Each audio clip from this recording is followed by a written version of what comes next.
இன்னைக்கு நம்ம பழைய வீடு க்ளீன் பண்ணுற வேலை இருந்தனால காலையில் சீக்கிரமாகவே எழுந்திரிச்சு ரெடி ஆயாச்சு. பப்பாளி மரத்தில் ஒரு பழம் நல்லா பழுத்து இருந்துச்சு. அதனால் அதை பறித்து கட் பண்ணி அங்கேயே சாப்பிட்டு சீக்கிரம் போயிடலாம் அப்படின்னு சொல்லிட்டு கிளம்பி போயாச்சு.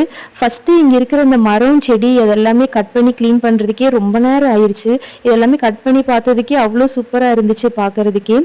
வீட்டுக்குள்ளே தான் அவ்வளோ டஸ்ட்டாக இருந்துச்சு. அது எல்லாமே முடிஞ்ச வரைக்கும் லைட்டாக அப்படியே அடிச்சு கூட்டியாச்சு. இதுக்கே ரொம்ப டயர்ட் ஆயிடுச்சு. சரி வீட்டுக்கு போய் கொஞ்சம் ரெஃப்ரெஷிங்காக ஏதாச்சும் குடிச்சிட்டு வரலான்னு சொல்லிட்டு போனோம். நேற்று நம்ம ஸ்டியூ சிக்கன் செஞ்ச ரெசிபிக்கு தேங்காய் பால் செஞ்சுருந்தோம் இல்லையா, அது கொஞ்சம் பேலன்ஸ் இருந்துச்சு. அதனால் அது கூடயே கொஞ்சமாக பாதாம் பிசின் சியா சீட்ஸ் போட்டு மிக்ஸ் பண்ணி எடுத்து குடித்தா அவ்வளோ சூப்பராக இருந்துச்சு. அடிக்கிற வெயிலுக்கும் நம்ம இருக்கிற டயர்டுக்கும் ஒரு சூப்பரான ஒரு ட்ரிங்காக இருந்துச்சு. குடிக்க குடிக்க ஆசையாக இருந்துச்சு. ஆனால் நம்ம நிறையா வேற குடிக்க முடியாது. நிறையா குடித்தா மறுபடியும் அங்கே போய் வேலை செய்ய முடியாது. அதனால் ஒரு டம்ளர் மட்டும் குடிச்சிட்டு மறுபடியும் ஒர்க்கை ஸ்டார்ட் பண்ணுறதுக்கு போயாச்சு.